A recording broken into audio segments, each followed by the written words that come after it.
it's Nicole for Simon Says Stamp and our April edition of Making the Cut. Making the Cut is my series here on the Simon Says Stamp YouTube channel where we talk about all things die cutting. Today we're going to talk about the power of repetitive elements.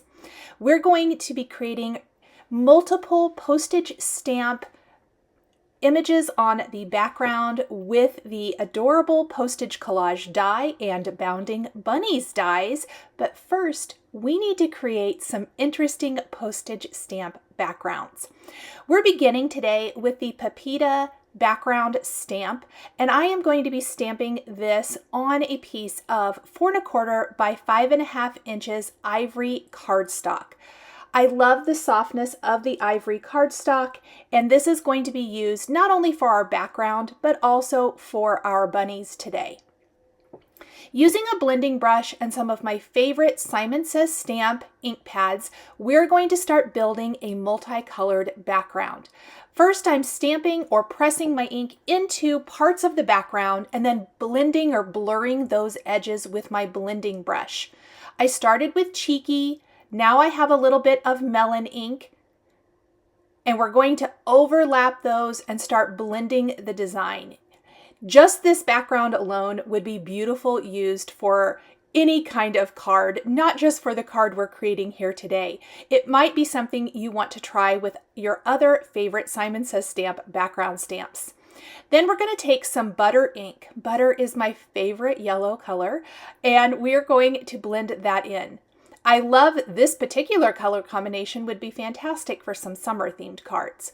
Next, we're going to pull in some celery ink down here in the bottom. Basically, we're creating a beautiful pastel rainbow. Next, I have some pastel green. Again, just blending and blurring those edges. And if you see a spot where it doesn't maybe blend or blur as much as you like, you can always restamp it. That is the beauty of using a stamp positioning tool like the Misty. When you are stamping, it allows you that opportunity to kind of maybe fix some things you're not super happy with. Finally, I'm finishing with this pastel blue ink. I'm going to go ahead and stamp that one more time. And even if there's a little bit of a harsh line there between my pastel green and melon colors, that is okay. It is not going to be noticed in the finished card. Now that I have my background, I am going to take those same ink colors and blending tools, and I am lightly going to ink over the design to give a little bit more color. This is going to, again, blur out some of those imperfections and just create a little more color for the background. When you are going to be die cutting a stamped or stamped and inked background like we're doing today, some of those imperfections will just kind of go away, if you will, because we won't be using the whole thing. We're going to go ahead and finish inking all of these sections. I love how my background is turning out. And then we're going to take the Postage collage die from Simon Says Stamp. Okay, let's clean up our work surface really quick and grab our Postage collage die. This die set is fantastic for creating these wonderful postage stamps. You can use these as little windows. You can use it as an entire background. You could even use the frame and not that negative space, but we're going to actually be using the postage shapes, the bigger ones from the frame. I'm actually not going to use the little one. And that is going to create these wonderful little postage stamps for our Easter card. So you can see now we have our little pastel rainbow of postage stamps that I'm going to layer onto another piece of 4 1/4 by 5 1/2 inch ivory cardstock. Now, to line these up perfectly, you could eyeball it, but what I think I'm going to do is use the frame itself as a guide. I'm also not going to be placing the postage stamp in the center because that's where we're going to put our sentiment. So I have die cut my bunnies from the Bounding Bunnies set. Sentiments from the Happy Eggs stamp set are going to be used to replace that center rectangle or postage area, and that's where our greeting is going to be. I've also taken florals from the Whimsical branch set, and we're going to ink these up with the same colors of ink that we used for our beautiful Pepita background to use on our card to kind of help soften and add some interest. Repetition is one of my favorite techniques in card making because it does create such a huge impact.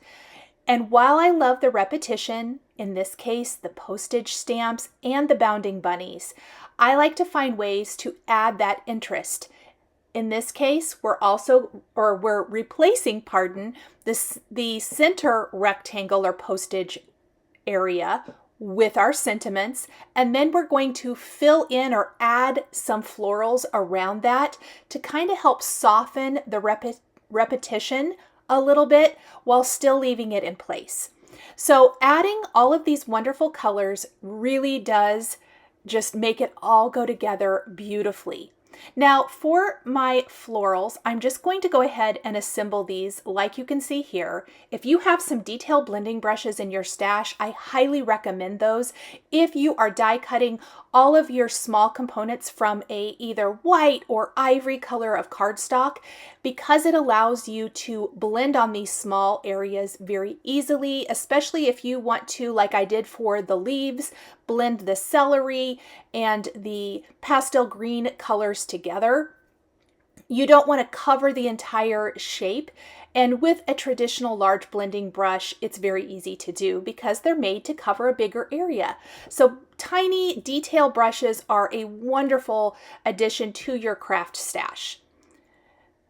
I'm going to lay out all of my elements and then we're going to get started. Now, I mentioned at the beginning of the video that I decided to cut my bunnies from the ivory cardstock, and I am loving this. This is a two-piece die set for the bounding bunnies, and the bounding bunnies has the main piece, and then it has the piece that goes back behind the eye, ear, and creates the adorable bunny tail. In this case, I wanted to make the bunny tail white while keeping the bunny that ivory color. And then we're going to add a little bit of shading to give the bunny some interest, and I'll share a fun and easy way to add detail to the eye. Now I'm going back to using that frame from my Postage collage, which you can save and actually use on another card if you want to. And we're going to start replacing each of these areas with the Postage collage that we are keeping for our card. I'm taking some foam adhesive squares and I'm popping these up. By using the negative space, I'm going to be able to easily and equally create all of this wonderful little collage background. It also helps me line up exactly which direction the beautiful little diamond shapes go in this set. Now I'm going to pop out the eye and the ear from my bunny, and taking that small detail blending brush, this is another example of how this comes in handy. I'm going to ink up on the white portion a pink for the inside of the ear and use that tiny blending brush or detail brush to add a little pink cheek to my bunny. Then I'm going to put a little glue on the back of the ivory bunny and layer it right over the white piece. This is going to show now the cute little white bunny tail and the little pink inside of the ear.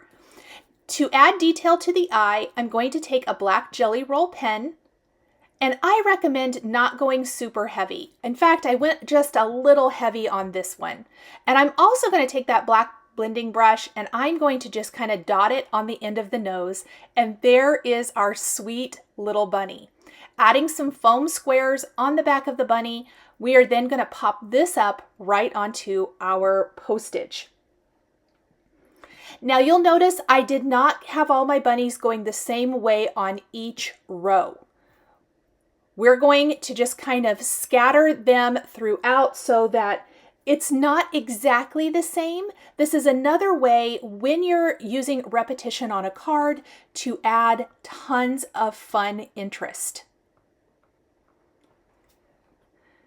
I'm going to go ahead and do another one really quick. I just love these little bunnies. They are so sweet and cute. I'm going to go ahead and fill in the rest of my background before doing the rest of the bunnies. I got a little bit eager and wanted to see how my bunnies actually looked. So now that I know that this is going to be super cute, we can continue to finish adding all of those elements.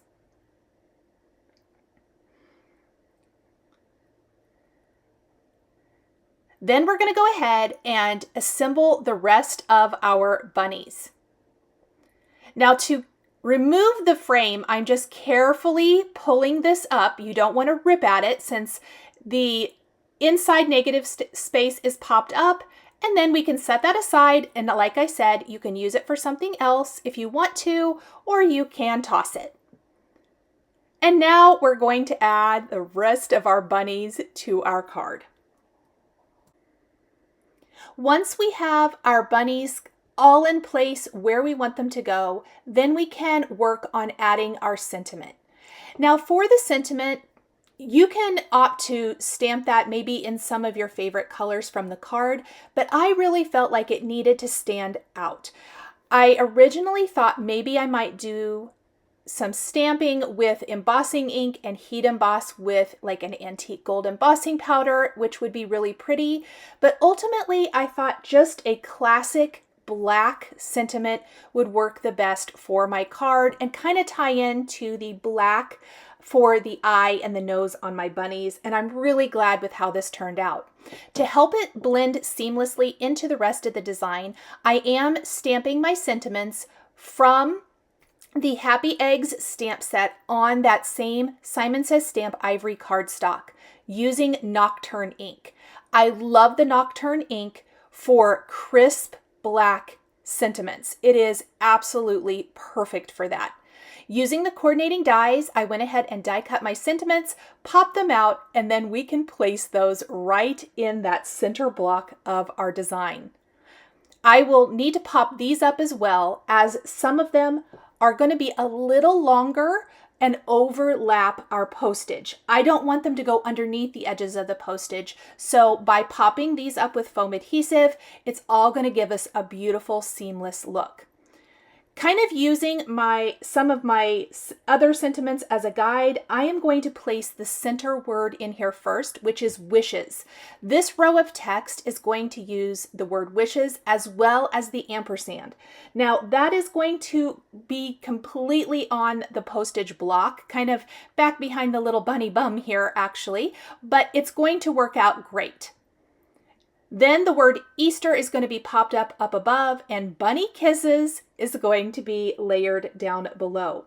This is what's going to fill in that center section. I just love it so much.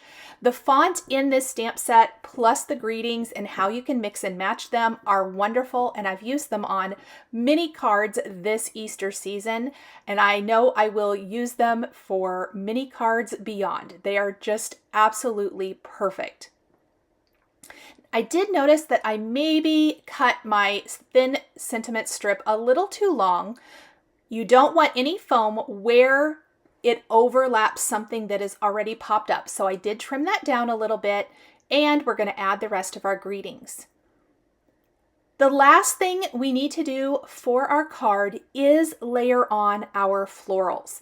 The florals in this case are going to help soften the effect as well as help frame up our greeting, draw your eye into that portion of the card. I love little teeny tiny florals for this. There are several sets from Simon Says Stamp that have little teeny tiny florals that I absolutely love. The hanging leaf ring is one of them, and this new Whimsical branch is another. There are also many others, but those are two of my favorites. In this case, I used the Whimsical branch, but I didn't use the actual frame or branches from it. I'm just using the florals. Always kind of try to shop your stash, shop your dies, and see what you can pull in from other sets to create truly unique cards.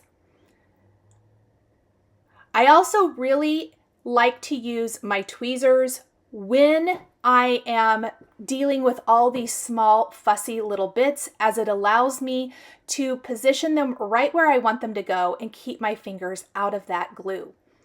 I do recommend something like the Connect glue with that tiny, precise applicator when you are adhering all of these parts and pieces, as it allows you to get glue just where you want it and not anywhere else.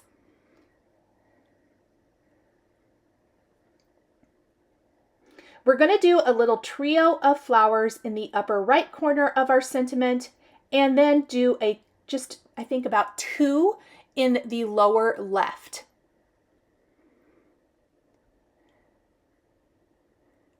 Adding in that greenery as it kind of helps ground everything perfectly.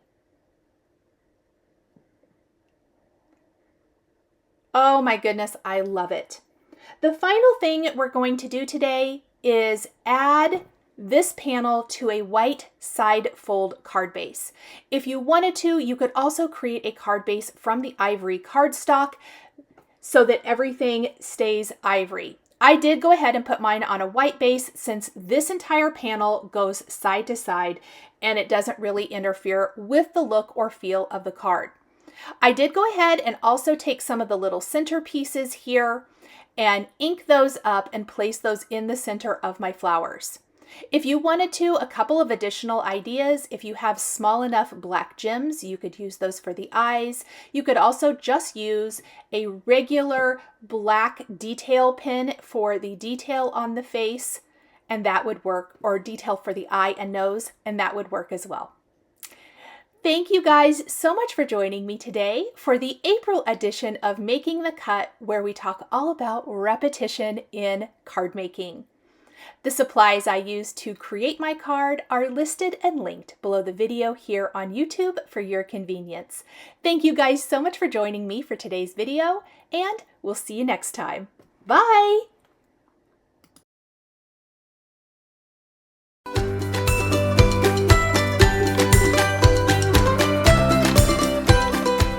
Hi there, I'm Heidi, Simon's mama and founder at simonsaysstamp.com. Thank you so much for watching our video. If you like what you just saw, be sure to press the thumbs up and subscribe to see more great content.